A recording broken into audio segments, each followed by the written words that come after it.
Gros rebondissement au Barça. Alors qu'on pensait que Luis Diaz allait débarquer cet été, Hansi Flick a tout simplement dit non. Un clash avec Deco, un transfert à 85 millions bloqué. Qu'est-ce qui se passe vraiment en coulisses? Je vous explique tout. C'est parti. Le mercato du Barça est en ébullition, mais en interne, il y a des tensions.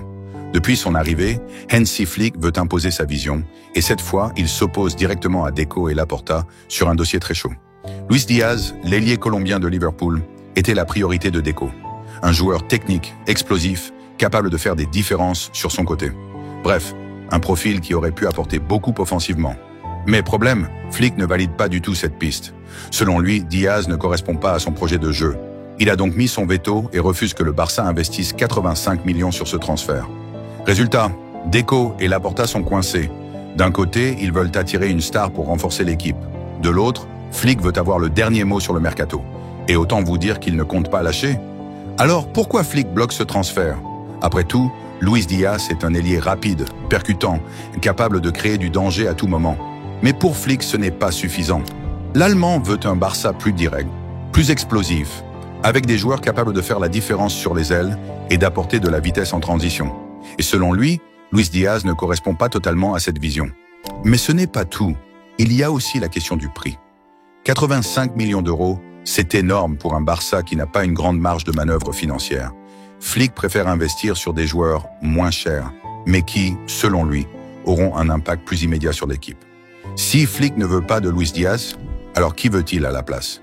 Deux noms ressortent, Nico Williams et Ademola Lookman.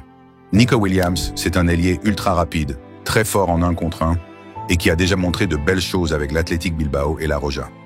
Il est plus jeune que Diaz, et sa clause libératoire est de 60 millions d'euros, ce qui est plus abordable pour le Barça. De l'autre côté, il y a Ademola Lookman. L'ailier de l'Atalanta sort d'une saison monstrueuse, avec notamment un triplé en finale d'Europa League. Très explosif, technique et efficace devant le but, il pourrait être une option plus économique, mais tout aussi intéressante. Avec ces deux profils, Flick veut donner une nouvelle dynamique à l'attaque du Barça. Mais encore faut-il que la direction accepte son choix. La question maintenant, c'est qui va trancher?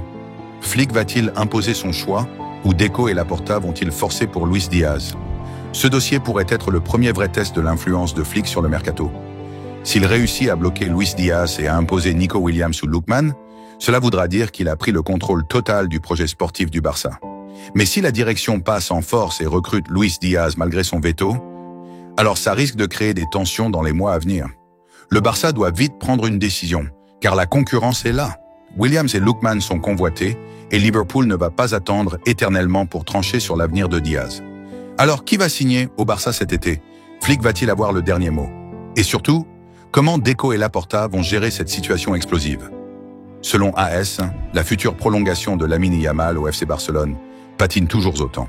Toujours en guerre avec la Liga qui a invalidé la vente de ses sièges VIP du Camp Nou, rendant caduque son retour au 1 pour 1 du fair play financier espagnol, le FC Barcelone reste serein.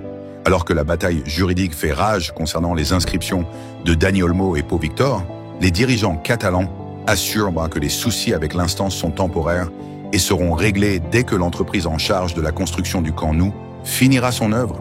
Sans 1 pour 1, pas de nouveau contrat pour Lamine Yamal. En attendant, cet épisode a quand même des effets directs très néfastes au Blaugrana, notamment dans certains dossiers de prolongation de contrats jugés prioritaires. Car si Joan Laporta peut encore être optimiste concernant le nouveau contrat du peu coûteux Wojciech Szczesny, ça s'annonce plus complexe concernant 2 cadres en fin de contrat en 2026, Frenkie de Jong et surtout Lamine Yamal. Si concernant Yamal, qui ne peut de toute façon pas signer de nouveaux bails avant ses 18 ans l'été dernier prochain, le caractère d'urgence est tout relatif. AS croit savoir que l'agent du crack espagnol Jorge Mendes n'arrange pas les affaires du Barça. Sans l'aval de la Liga sur la règle du 1 pour 1, le club catalan ne peut pas franchement revoir sa proposition à la hausse pour Yamal.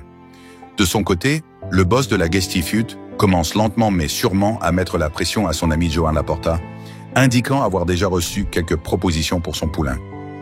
Virgil van Dijk au Barça? La rumeur qui affole le mercato. Le FC Barcelone prépare un énorme coup sur le marché des transferts. Et cette fois, il ne s'agit pas d'une jeune pépite, mais bien d'un roc défensif, un joueur de classe mondiale. Virgil van Dijk pourrait débarquer au Camp Nou cet été. Une rumeur qui semble folle, mais qui repose sur des éléments concrets. On décrypte tout ensemble. L'information vient de Fichage. Le Barça s'intéresse de près à Virgil van Dijk, dont le contrat avec Liverpool arrive à expiration en juin prochain. Une occasion en or pour le club catalan, qui pourrait s'offrir l'un des meilleurs défenseurs du monde sans payer d'indemnité de transfert. À 32 ans, Van Dijk reste une référence absolue en défense. Son leadership, son placement et son impact physique en font un atout majeur pour n'importe quelle équipe. Et Barcelone, qui veut retrouver le sommet de l'Europe, pourrait bien tenter le coup. En réalité, cette rumeur a du sens.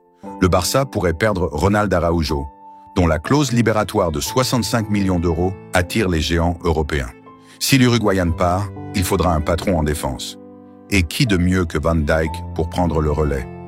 Alors, Van Dijk au Barça, est-ce une vraie possibilité ou juste un rêve de supporter? Dites-moi en commentaire si vous y croyez et si vous pensez que ce serait une bonne idée. Abonne-toi pour ne rien manquer des actus mercato du Barça et on se retrouve très vite pour un nouveau débrief.